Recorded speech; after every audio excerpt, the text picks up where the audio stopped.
Bonsoir à tous et à toutes et bienvenue sur BAM TV. C'est ici, au cœur de Bruxelles, à l'Espace Mag, où va se dérouler la fameuse rencontre avec l'écrivaine d'origine sénégalaise, Madame Fatou Diom.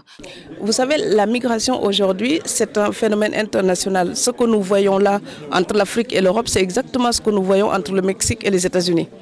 Donc les gens viennent, l'Afghanistan, la Syrie, c'est le monde entier qui est touché par ça. Donc une rencontre littéraire autour de ça, pour moi, je ne fais que participer en fait à un débat qui est devenu notre quotidien. C'est toujours une recherche. Quand on écrit, il y a la musique, il y a le sens, mais il y a aussi le plaisir du mot lui-même, il y a ce rythme. Donc je dis toujours, l'engagement, ça peut se retrouver dans nos textes.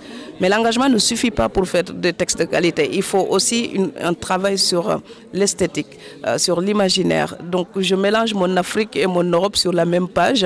Il faut croire que ça se complète bien. Bruxelles m'a accueilli dès mon premier livre, vous savez, en 2001. Quand quelqu'un publie son premier livre, on ne sait pas du tout si cet auteur-là va exister, continuer ou pas. Et ce public m'a accueilli depuis cette époque-là. Et c'est toujours une grande émotion, une grande joie pour moi de revenir. Déjà en 2003, lors de la parution de son premier roman, Le ventre de l'Atlantique, elle posait les prémices d'une situation qui allait devenir explosive. Sachez enfin qu'il s'agit d'une initiative de Madame Faouzia Arish, première échevine de la jeunesse, de la petite enfance et de l'instruction pour la ville de Bruxelles. Vos romans ont en commun un constat lucide. Les migrations ne sont pas une menace pour notre démocratie, pour nos démocraties. En revanche, l'intolérance et la haine le sont indéniablement. Merci Fatou Diom de nous le rappeler incessamment à travers vos œuvres et vos déclarations publiques. J'avais lu à l'époque deux de ses livres et puis je l'ai entendu lors d'une émission télé, je l'ai entendu défendre avec beaucoup de fermeté mais beaucoup d'humanisme son point de vue et je me suis dit cette dame doit être entendue par un maximum de personnes. Et je dois bien dire que visiblement nous avons eu une excellente idée puisque en moins de 2 jours, donc en 1 jour et demi, eh bien, les 350 places disponibles dans la salle de spectacle de l'Espace Mag étaient remplies. Malheureusement, l'actualité a quand même, ces dernières semaines, ces derniers mois, montré énormément d'images de gens qui échouent proche de nos territoires, donc au bord de nos mers, ici à proximité. Donc de toute façon, on est confronté aux situations. Il est important évidemment qu'on puisse donner les éléments pour permettre aux jeunes de comprendre ce qui se passe, de décrypter, et puis surtout d'être accueillant et certainement pas hostile à la différence. Je voudrais remercier également notre modérateur. J'ai été approché pour faire cette intermédiation, comme on dit, avec la salle. Et évidemment, je me suis plongé sur le web. J'ai été en librairie chercher des bouquins et je me suis mis à lire. Je vous assure que j'ai passé une nuit entière à lire, tellement c'est passionnant quand on rentre dans son discours et d'abord son itinéraire est assez exceptionnel. Donc, je pense que d'avoir des personnes comme elle qui peuvent porter assez haut un discours d'une fraîcheur d'abord très grande, d'une honnêteté intellectuelle absolue et avec le verbe qui est à la fois si pointu, si précis, c'est remarquable.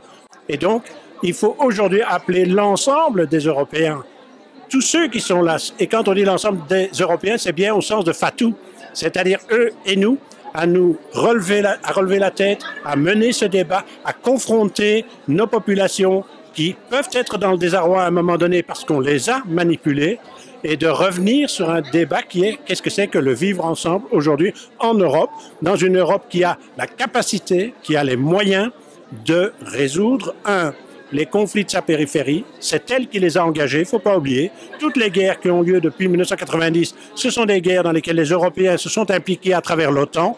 Et donc c'est à nous d'apporter des solutions. Depuis toujours, je pense que quand les peuples se sont émancipés du joug colonial, ils ont posé un acte qui était de devenir adultes avec ceux qui étaient pourtant les colonisateurs. Ils ont été aux Nations Unies, ils ont revendiqué leur droit à être reconnus en tant que peuple à part entière, nation à égalité avec les autres nations.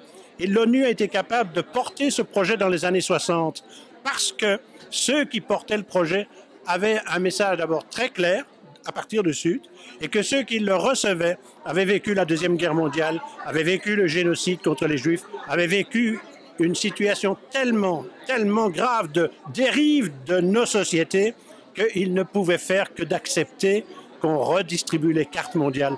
Aujourd'hui, eh bien, il n'y a rien d'autre à faire que de redistribuer à nouveau les cartes. Et ici, la culture, dans ce qu'elle a de plus beau et de plus magnifique, c'est cet humanisme qui nous transporte tous, je pense, vers, enfin, je sais pas, une sorte d'optimisme dans la vie qui est superbe. Eh bien, faisons-le, appliquons-le. Il y a des choses à faire et c'est ce que nous voulons essayer de dire et d'inciter les gens à le faire, tout à fait dans la lignée de ce qu'il disait Fatou Diom. Bonsoir. D'abord, je voulais remercier toute l'équipe de l'Espace Mag, remercier la mairie de Bruxelles, et c'est un honneur pour moi d'être à côté de M. Galland ce soir. Je suis sur une petite île et c'est comme un nombril du monde pour les gens qui n'ont pas bougé. Mais une fois qu'on a vu l'autre côté, l'île devient trop petite. Donc le voyage devient presque une nécessité, une curiosité, une manière de s'accomplir. Donc oui, j'ai marché depuis le Sine Saloum au Sénégal jusqu'à l'Alsace. Et ce soir à Bruxelles. Mon grand-père lisait des livres de littérature, de physique, de mathématiques, mais des traductions en arabe. Donc il disait Descartes. Je ne savais jamais de quoi il me parlait quand il disait Descartes. Et quand j'étais en terminale, j'ai lu le discours de la méthode et je me suis rendu compte que certaines citations qui me traduisaient venaient du discours de la méthode. Et je disais Descartes. Donc, et lui, sur ce papier, c'est marqué analphabète. Mais comment peut-il connaître Descartes s'il est vraiment né? Les gens me considéraient comme une espèce de rebut, un excédent familial, quoi. J'étais née avant les salam alek, les onctions et